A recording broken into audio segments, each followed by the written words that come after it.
Hi everyone, and welcome to the 15th webinar in the AWC3's webinar series about watercourse crossings. My name is Daniel Monaco and I'll be acting as host for today's webinar. So before getting into things, I just wanted to give a brief introduction to AWC3 in case this is the first webinar you're attending in the series. So AWC3 is the Alberta Watercourse Crossing Collaborative. It's a not-for-profit organization whose primary objective is to facilitate information transfer around issues of watercourse crossings in Alberta and their impact on native fish species. So that's what this series is all about, is getting information from subject matter experts and trying to get that out to as many people as possible. Since we've received some questions about this, I just wanted to let everyone know that this webinar can be used for continuing competency credits for professional associations. So it counts for, excuse me, it counts for half an hour of credits and has been approved by most major professional associations. So if this is something you are hoping to take advantage of, please keep your receipts in your registration confirmation email. And if you have any questions, you can email us at info@awccc.ca. So today's webinar is about compliance and enforcement standards and guidelines, and we have Owen Cook from Alberta Environment and Parks with us as a presenter. So to give a bit of a background on today's presenter, Owen Cook is a senior manager from Alberta Environment and Parks, and for the last 5 years has been leading the compliance program in the Peace region. Owen began his career with the Alberta government as a wildland firefighter in 2001, and has worked as a forest officer and forester for the GOA as well. In his work with forestry, Owen led the region's forest inspection program, which included forestry crossings, and as a compliance program manager, is responsible for administering compliance activities for all statutes under AEP's mandate, including the Water Act and Public Lands Act.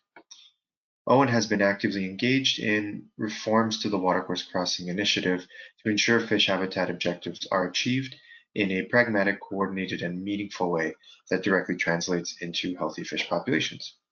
In his free time, Owen enjoys canoeing, table tennis, coaching speed skating, and gardening. He would also like to state that burbot is his new favorite fish after catching his first one recently. So before passing things off to Owen, if anyone has questions throughout the presentation, you can submit them through the GoToWebinar program. I will be compiling those questions throughout the presentation, and we'll go through them once the presentation is complete. So the format of this full webinar is, once I'm done speaking, Owen will go on to give his presentation, which should last somewhere between 25 and 30 minutes, and then we'll have 30 minutes of a Q&A portion. So during that period, any question that is asked, we'll try to get to the best of our ability. If there are any questions that we're not able to get to, a transcript of the Q&A portion will be distributed by email. I know a lot of people have been asking about this and they haven't been distributed yet, but we will get around to it as soon as we get all the information from every one of our presenters. So once that information is distributed, any question that we didn't have a chance to get to today will be answered. So without further ado, I'll pass things off to Owen. Thanks, Daniel. I've been asked by AWC3 to speak to some of the compliance enforcement elements around watercourse crossings. So hopefully this moves on. Okay. So as Daniel pointed out, I'm a regulatory assurance manager with AEP. And for the North region, and my email is right there for you guys, and I think it'll be at the end of the presentation as well. So today I'll provide an overview of compliance assurance, kind of the general concepts, talk about regulatory responsibilities in terms of for watercourse crossing owners, and then talk a little bit about how we're currently regulating watercourse crossings and some of the some general information on that for the audience here. So start off with a quote that I found pretty interesting is, law without enforcement is just good advice. So compliance assurance really does need to have, act as a regulatory backstop because the framework really relies on, everyone meeting their regulatory responsibilities and then having the appropriate checks and balances in place to ensure that people comply And this is all in an effort to achieve management outcomes. So compliance is a program, and we use it in Alberta to meet the regulatory requirements of legislation according to the respective authorizations. So there's a number of regulators in Alberta that regulate watercourse crossings. I'm going to speak mainly from AEP, Alberta Environment Parks, but the Alberta Energy Regulator and Agriculture and Forestry also are regulators who manage watercourse crossings within their mandate as well. So what defines compliance? So compliance is a suite of rules, and there's 3 documents that really cover where the regulatory responsibilities are outlined. So first is in the legislation. So these are your acts and your regulations. They outline the authorities to govern. They outline the needs to obtain authorizations for some activities. There are exemptions for other activities. In the Water Act, there's approval requirements and exemptions to that require people to follow the code of practice. General provisions in the legislation can be subject to enforcement action for anyone, and you don't need a formal authorization to be potentially subject to enforcement action or be subject to contraventions. And then clauses in the legislation are basis for government policy interpretation. So an example of this is the wetland policy provides kind of interpretation and clarity on the requirements for operating in and around wetlands, specifically because there's a lot of nuances to achieving wetland management objectives. Codes of practice are under the Water Act, and they're not as high level legislation as the regulations or the acts, but they are enabled through the regulations. They're specific to certain activities, and activities under the code of practice are subject to registrations or notices depending on the code, and they can vary in complexity. So the Watercourse Code of Practice requires notification when installing watercourse crossings, and they have various requirements listed in the code of practice as a part of that notice, and then registrations under things like sand and gravel pits are a little more involved in the application and registration process. So failure to obtain registrations or failure to provide notice is a contravention in most of these cases. And contraventions of a clause in a code of practice where registration is required or a notice is provided could be subject to enforcement action as well. Approvals are the last place where compliance rules are housed. So they're enabled through the legislation again, and they're based on an application that addresses the specific issues related to that activity. So people will apply to do an activity, and that application will be reviewed on its merits, and an authorization will be, or an approval will be issued. So approvals under the Water Act, dispositions under the Public Lands Act, those documents are kind of act as legislation in themselves, and a contravention of a term or condition in an approval is treated similar to it is an offense. So I'll get into the difference between a contravention and an offense. So a contravention is where the legislation or when a provision of the legislation has not been met. So and then contravention isn't necessarily an offense, but to be subject to enforcement action, the contravention needs to be linked to an offense. So offenses are provisions of the legislation that are subject to enforcement action. Evidence must satisfy the elements of the offense. So we'll go through a couple of examples here, one from the Public Lands Act and one from the Water Act. So 54(1)(f) is no person shall cause the creation of any condition on public land which is likely to result in soil erosion. So this is one of those general provisions that if any person is observed, creating a condition on public land that's likely to result in soil erosion, they could be subject to enforcement action. And the Water Act 36(2) is no person shall commence an activity that is designated in the regulation as an activity. So these two clauses are contraventions. Now, these are the examples of the offenses. So in the Public Lands Act, the offenses are listed in Section 56. In the Water Act, they're listed in Section 142. So the offense is a person who contravenes Section 54 is guilty of an offense. So the previous slide showed the contravention, and then this is the link to an offense. And so to prove out one of these in enforcement action, we would need to establish all the elements of that offense in the investigation. So for the Water Act, this example is a person who fails to provide information, data, records, reports, or documents as required under this act is guilty of an offense. So this statement is both an example of an offense and a contravention all at the same time. So it doesn't need to be linked to another provision somewhere else in the legislation. And yeah, so that's how that works.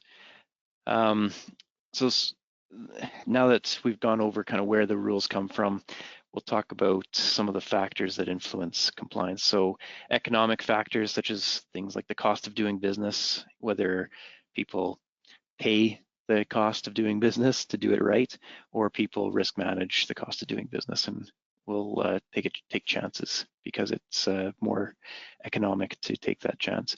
Behavior, we run into things like corporate culture or corporate responsibility is a good thing. Corporate culture of the almighty dollar or taking risks is less desirable behavior that will definitely influence people's willingness to comply. And then deterrence. So deterrence factors is the likelihood of detection, the impact of sanctions, or the impact of the consequence if you do get caught, and then the advantage of not complying or the disadvantage to complying. So if your deterrence is less impactful than it is to committing the crime versus not, we need to make sure we strike a balance and have the appropriate suite of tools to ensure deterrence is effectively managed. So spend a little bit of time on this diagram, which shows kind of the compliance pyramid. So the pyramid in blue represents where most of the people are out in the regulated sector, and most of them are near the bottom, where they're either willing to do the right thing or they do their best but don't always succeed. And that's really where we want everybody to kind of operate from. There are those who don't want to comply, and that's where, as you see from the yellow to red areas, we have strategies where we need to take preventative measures or engage with them in telling, and it has the compliance strategy deter by detection. So that's where inspection programs come on. So they don't want to comply, but some of those, the likelihood of getting caught or the cost of doing business deters them from ultimately not complying. And then there's the small percentage of people who have decided not to comply, and that's where the compliance strategy is to use the full force or using a suite of tools to ensure that those people who don't comply, haven't complied, and they have made up their mind to not comply, they're held accountable. And a lot of those and the impacts that they can have or that their non-compliance has can be mitigated. So on the right-hand side, we use an escalating kind of approach on ask, tell, then demand or compel. And that's typically the approach we like to take, as asking is more voluntary compliance versus telling is prescriptive and directive, and then demanding is where we don't give options and we're more prescriptive to make sure that management objectives, and in the case of watercourse crossings, fish passage, those objectives are achieved. So we use those three approaches. So education is typically where we like to start from, because the goal is to ultimately change behavior, to get as many people at the bottom of that pyramid as possible.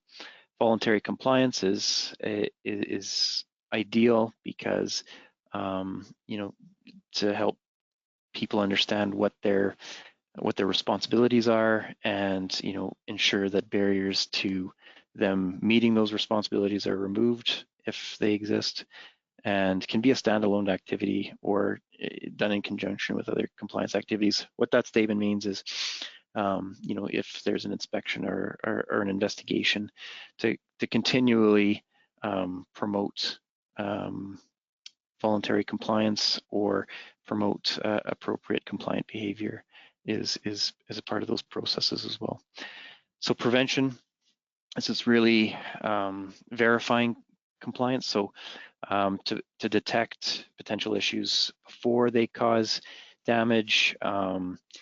This is where inspection programs to put a presence on the landscape, or to look for risks before they happen, or to institute a system or a framework where the likelihood of detecting issues is done in advance.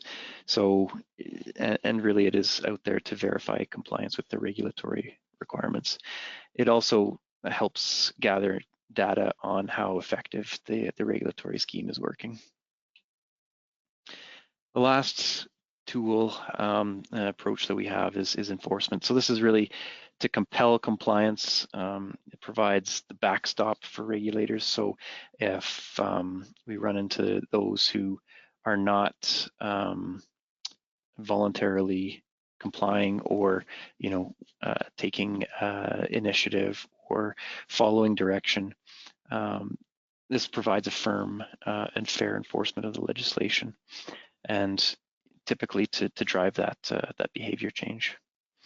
So I showed an escalating scale. We do really seek voluntary compliance, because it results in the lasting behavior, because we do rely a lot on self-regulation, and behavior is the biggest key to ensuring that the risks associated with the activities on the landscape are minimized. And we have a suite of enforcement tools to reach the desired outcomes. So I'll quickly go over kind of the enforcement tools that we have. Warnings and abatements. So the burden of proof is the lowest for these. I mean, it's credible evidence beyond an unsubstantiated suspicion, and we need credible evidence that supports a reasonable suspicion. So basically, there needs to be a contravention. It needs to be linked to an offense under the legislation, but the evidence only needs to be that a reasonable mind might accept as adequate to support a conclusion. So not a lot of rigor, because these are typically verbal warnings, or where the regulator requests certain actions to be taken, but there's no consequence beyond some informal dialogue. Administrative penalties, orders, and regulatory sanctions have a higher burden of proof, so it needs to be on a balance of probabilities, which means there's a greater than 50% chance that the elements of the offense are correct, and that substantiate an offense. Typically, this is just a standard. Typically, the investigations are produce evidence that removes the suspicion, and is generally fairly absolute. It's a civil process and a statutory decision, so people like myself are statutory decision makers and can make these decisions. Administrative penalties and orders under the Public Lands Act and Water Act are subject to an appeal, so there is an appeal mechanism for that. And there are there's a judicial review process as well for some offenses that are not subject to an appeal mechanism. And the last one is the criminal regulatory prosecution. The burden of proof is beyond a reasonable doubt. The information needs to be corroborated. There's a presumption of innocence. The need is for the regulator to establish guilt, and the decision is made by a justice, and they must reach an independent conclusion based only on evidence. So because the consequences are very high, the burden of proof is the highest, and it's a very structured process. Typically, we like to avoid these, and some of the tests we use to flip things to prosecution is, it has to be in the public interest, and it has to be fairly egregious, because the administrative penalties, orders, and the regulatory tools are typically more appropriate for watercourse crossings. So I'm going to touch on regulatory responsibilities, and this is kind of some points on, for the regulated community. We use self-regulation to ensure our environmental outcomes are achieved, and that's, the authorizations outline the requirements that will likely achieve these outcomes. So the code of practice has operating guidelines that aren't really guidelines to basically minimize the risks that installing a crossing will have on the landscape. Public Lands Act dispositions on roads and such have terms and conditions within them to ensure that those roads will, again, not have adverse impacts to the other environmental objectives. Monitoring requirements allow regulators to validate outcomes are being achieved. So this is really a key to self-regulation, is to ensure trust and ensure that the authorization holders and the activities on the landscape are holding themselves accountable, and that's through submitting monitoring requirements. So inspection programs verify self-management, and Environment and Parks has inspection programs. Some industry has their own inspection programs, and shares those results, or are required through their authorization to share those results, and that is a test to ensure that the self-regulation is occurring and is happening. We do audits to audit the integrity of those submissions, and of course enforcement tools are available to deter or to correct deviations and deter future contraventions. So if people aren't meeting the responsibilities of self-regulation, that's what the enforcement tools is to correct issues and ensure that behavior change is achieved. So, watercourse crossings are authorized under the Water Act. So they require a notice under Section 3. Public Lands Act authorizes the occupation of the access on public land in the bed and shore of the water body. So the two acts kind of work in tandem, and there's a lot of overlapping authorities that AEP manages. It's one of the challenges we have is to make sure that things are appropriately authorized, and that the authorizations are complementary in terms of meeting the objectives. So the Watercourse Code of Practice has lists in the schedules all the requirements concerning notice, plans, the conditions for carrying out the works, quays and maps. It was recently amended last year to fix some of the overlapping jurisdiction problems. But yeah, now we'll move on to regulating watercourse crossings.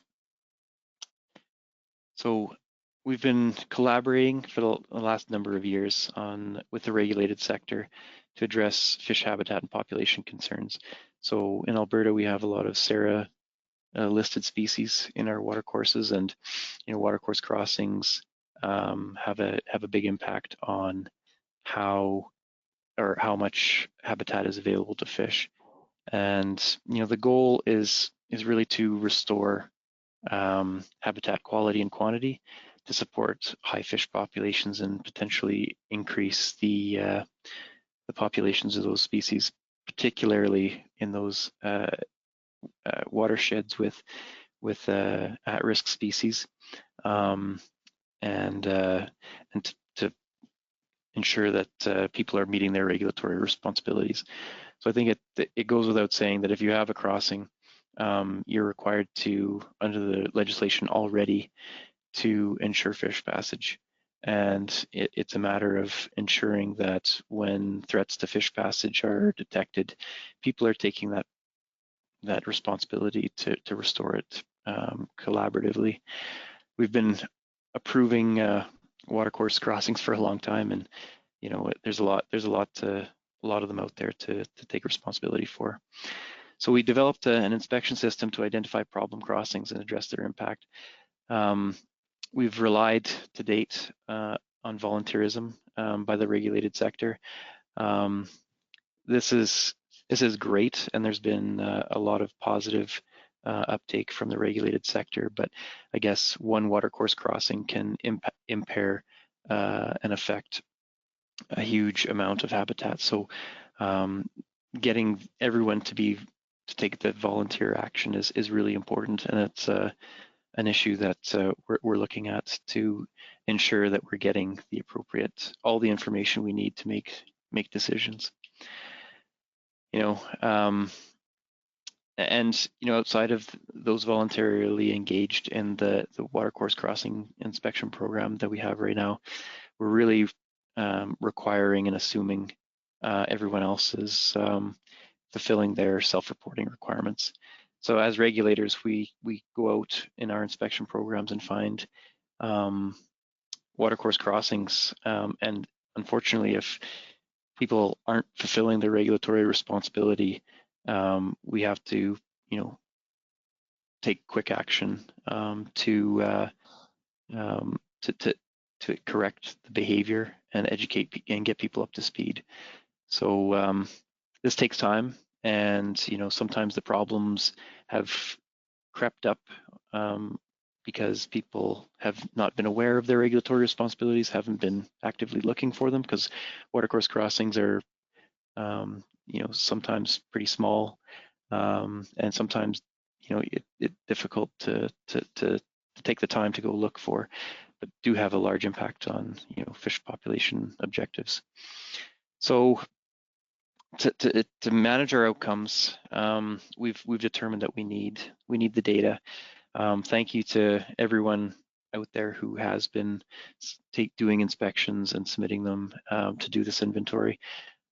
This data is really there to help us, make sure we're making good decisions, and share that data with other crossing owners who are responsible to coordinate efforts on restoring fish habitat, because I guess we have lots of different owners on the same watercourses who all have the same responsibility, and we do recognize that there's limited resources out there. And I guess for us to ensure that we maximize outcomes, we need to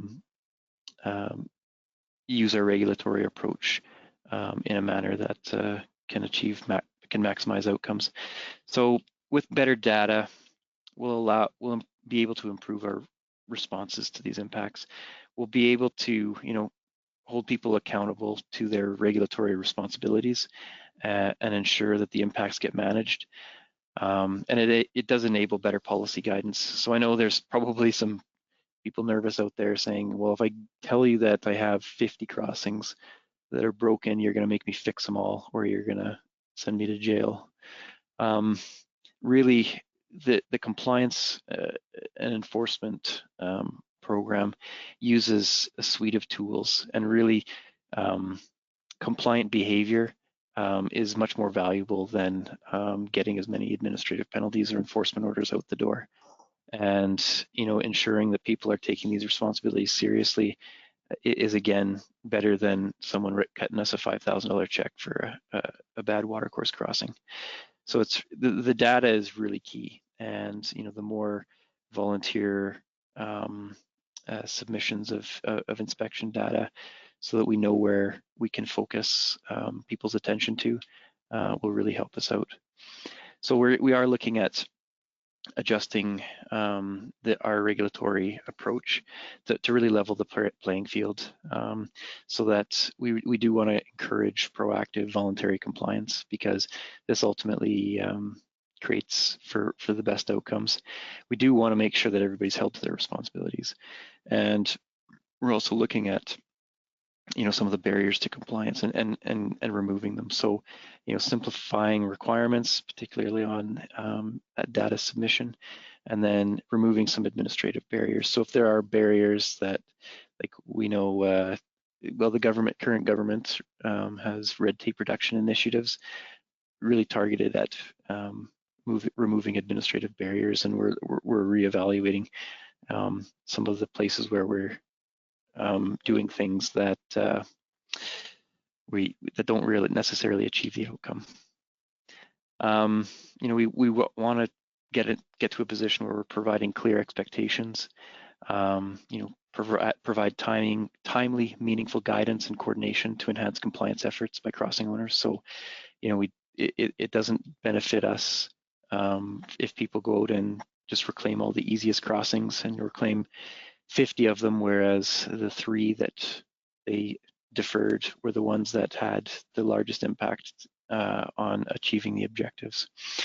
And then, regulators, we're looking to consistently apply responses and really focus it on the non-compliant behavior, so that so that when people make mistakes or want to comply, we have that desired behavior and not fearful and mistrusting of the regulator with their information.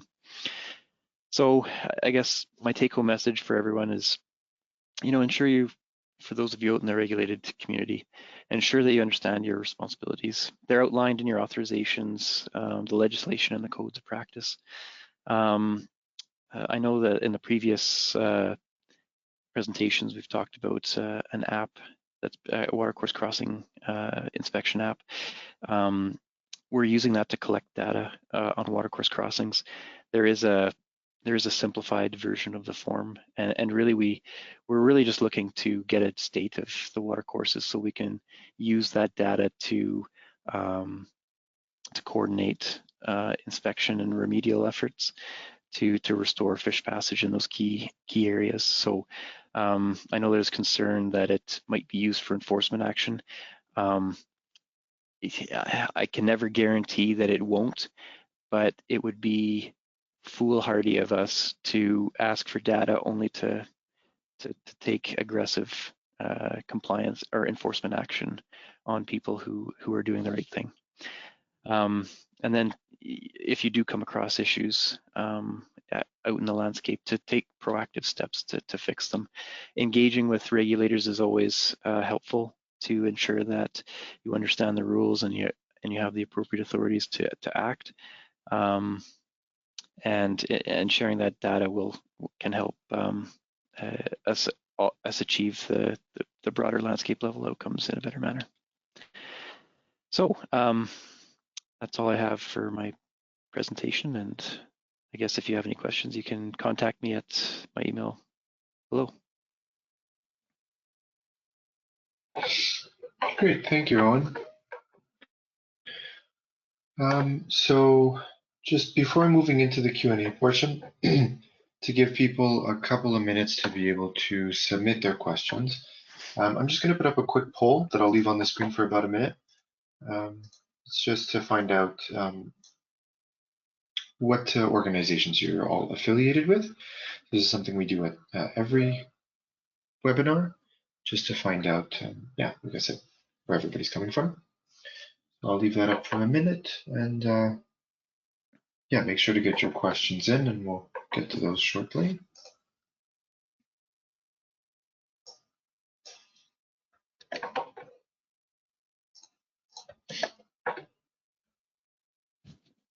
Just as a reminder to everyone as well, if so a recording of the presentation as well as a transcript of the Q&A portion will be distributed to everybody at a later date. So if you have any questions that we're not able to get to today, we will answer those in that transcript and it will get distributed to everyone who has registered for the webinar.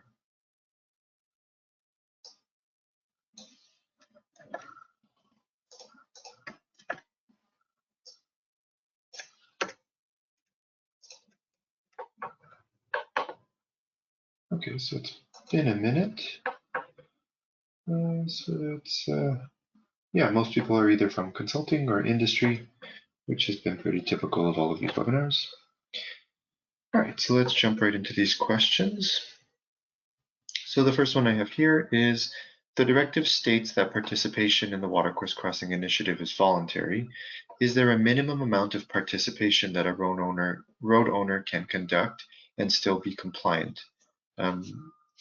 The reason this is being asked is because of the current economic conditions, which have forced several environmental programs to be scaled back.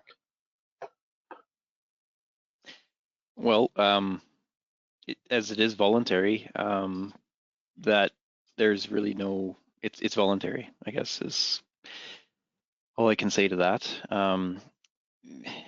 So if you can't, okay. So for a voluntary inspection program, you can, submit as much or as little as you would like, and you're not out of compliance with the regulations or the legislation. So really quick answer on that.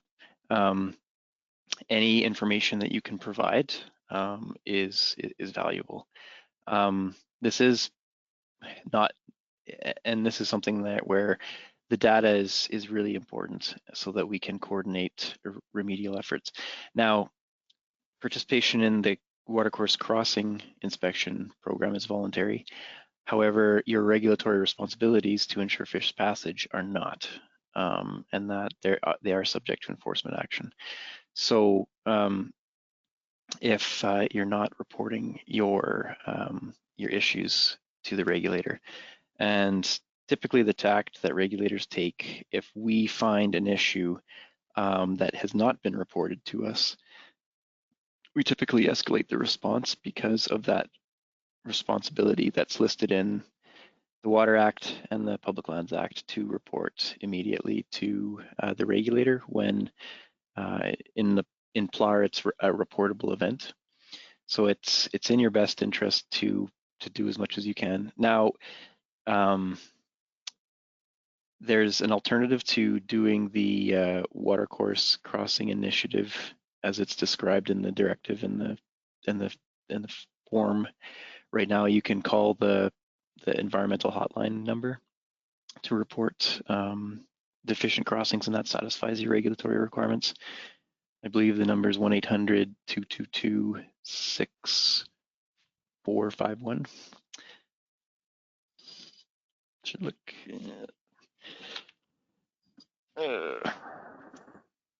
Anyways, yes, there isn't it, so you can report it that way. So. All right, thanks. And the next question we have here. I have heard several times on these webinars now that annual inventory of our crossings is going to be required. Will this be a full inventory and assessment as it is outlined in the AEP manual? Is this a realistic goal for big companies that have hundreds of thousands of kilometers of roads? Well, nothing has been made official yet. I mean, an annual inventory would provide everyone data needed to make good restoration and remediation decisions. Now, I think the way the program is currently laid out, that is not a realistic ask because the inspection form is quite involved and requires has a few barriers to be feasible. So I guess no commitments at the moment on where we're going. I mean, that would be an ideal future state. I guess what we would need to ensure is that we're not creating an economic hardship or burden on industry that doesn't have a positive effect on our fish passage outcomes. Now, that being said, it is the responsibility of all crossing owners to ensure that their crossings are allowing for fish passage. And if they encounter issues, reporting those immediately to the regulator is a regulatory requirement. So I guess it's already a formal requirement to ensure that you're reporting issues to the regulator. However, I guess the inspection program that we're contemplating gives us data that would enable more productive conversations to achieve achieve outcomes. So, so I guess no change right now. Voluntary submission of inspections is desired, and if an annual inventory is contemplated, it would have to be a little more streamlined than it is currently. Because I mean, if someone has thousands of kilometers of roads, it would need to be achievable in that context. All right, great, thanks. So the next question is, do these regulations apply to crossings on private property? And if so, how is this communicated to private property owners? Well, the Water Act does apply on private land. So private land crossings are subject to the Watercourse Code of Practice. We haven't spent a lot of focus on private land yet because we have a lot of the high-risk watersheds for the species of special concern, the species at risk, are on public land. So that's where we're focusing our efforts for now. How is it communicated to private property owners? I mean, I guess we have not actively sought to engage with private landowners right now. The information is available on our websites and things like that, but we don't have any current initiatives that are actively reaching out to private landowners at this time.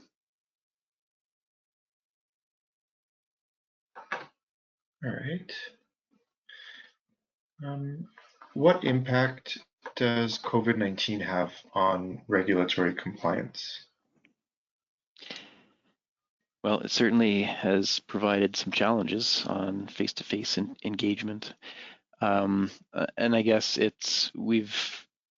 nothing's really changed too much.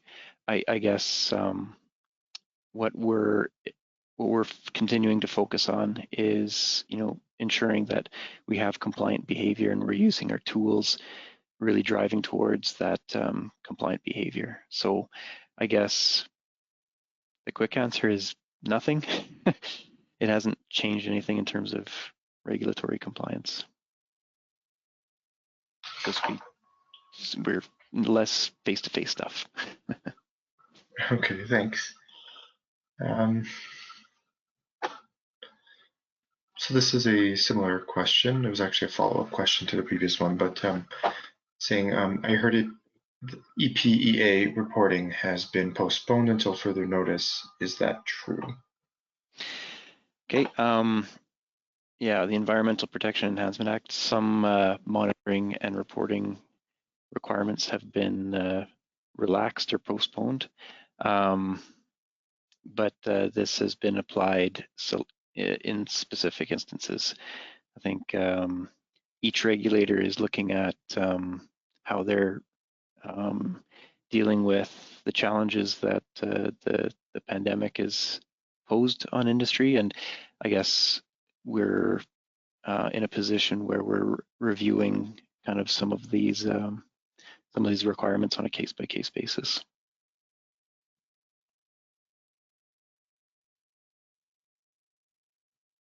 All right, thanks. To what extent does grandfathering of old approvals complicate current enforcement attempts? Old approvals on current enforcement. I mean, an approval is a contract signed by the regulator and the proponent at a certain point in time.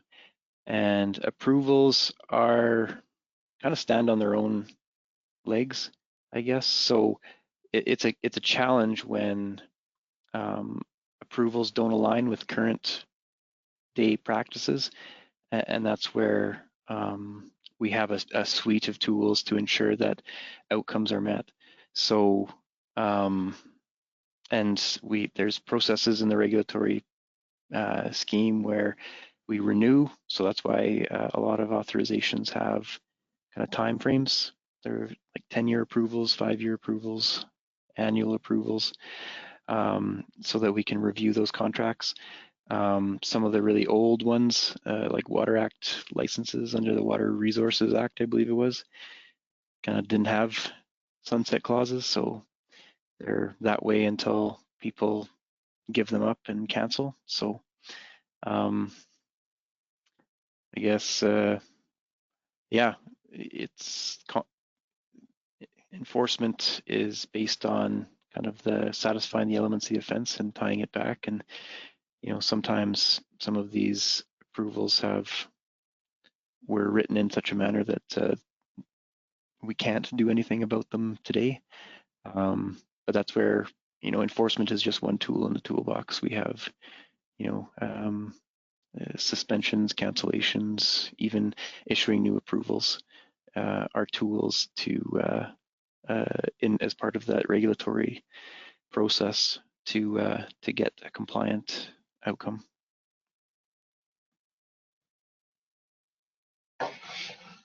All right.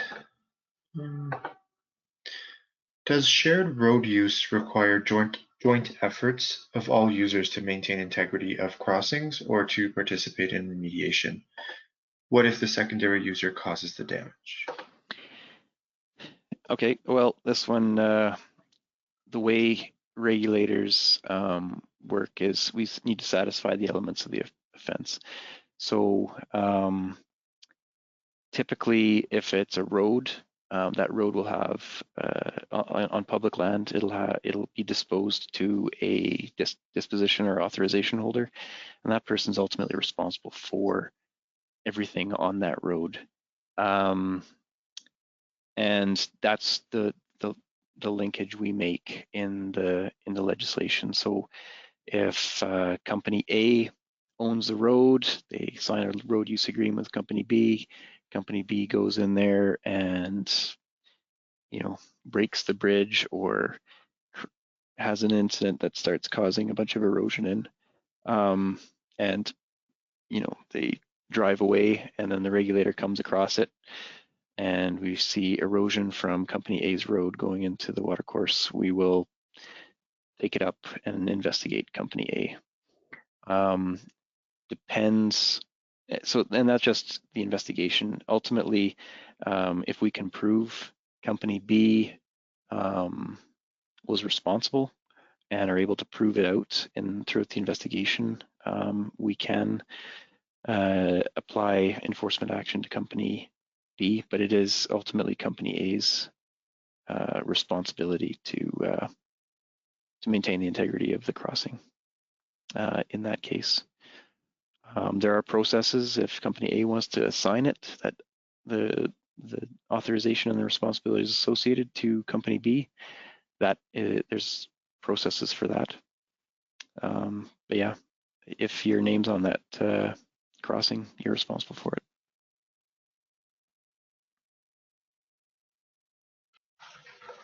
All right, thank you. So we have about 10 minutes left. We're going to try to get through a few more questions, but I only see one up right now. If anybody has any more questions, please feel free to submit them. We do have a bit more time, so we should have a chance to get to it. So the next question is, could you quickly step through the process for reporting a washed out crossing on a Class D small permanent creek and the approval process for repairs, for example? The approval process. Well, I can't really speak to the approval process with any kind of authority, so I'll get an appropriate answer for the Q&A for later. But I guess if you come across a washed out crossing, you're required to report it to the environmental hotline, and I'll get the number right this time. It's 222-6514. 1-800-222-6514. And describe the location, who the company is, and what happened. Then typically someone from the compliance section will contact you and you can provide them with the details, kind of your strategy to address the issue, and they would put you in touch with someone who could provide you the authority if you didn't already have it, or you required additional authority to undertake the work to do those repairs. Because if it's an existing crossing, we're trying to remove some of the barriers to conduct repair work, because the requirements, the terms that the crossing, it already has a notice or an authority to be there, and the Watercourse Code of Practice already outlines in the schedules how you're to build a watercourse crossing, which would be very similar to the way you would repair a crossing. But that's where just communication with the regulator is really important, to make sure that you're covered and supported in your thoughts and approach. And that's kind of that's an example of the good behavior we're really looking for in people meeting their regulatory responsibilities. Hopefully that was sufficient. And yeah, I'll provide some better comments when they do the written summary. Thanks. So we had one more just come in. So can you outline AEP's expectations for what is included within a report for a non-compliant crossing? So are proponents required to present a compliance action plan at the time of reporting, or are timelines for repair dictated by the regulator based on the site-specific risk assessment? So the initial report doesn't need a comprehensive action plan. I guess an informal, hey, I found this. Here's what we've done. Here's what we're going to be doing to fix it. Is a good start. The follow-up with the regulator after would potentially, that's where you'd get more specific details, and it really would be specific to the issue that happened. I guess there's no real broad, like 5 days you need to have this plan, 7 days you need to have this plan. There is a 7-day report, 7-day letter is what we call it, for some types of contraventions that are reported. I'm not sure if watercourse crossings is one of them, but it's a good practice to I mean, I guess 7 days is a full week to come up with at least an action plan. I guess the implementation of that action plan is really dependent on the site and the type of issue that you're reporting.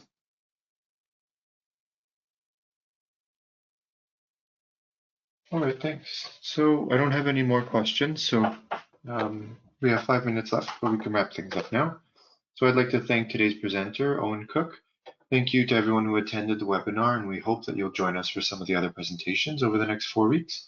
So our next webinar in this series will be taking place this coming Thursday, where we will have Cody Ponting giving a presentation on driving a cultural shift through the use of resource infrastructure standard specifications.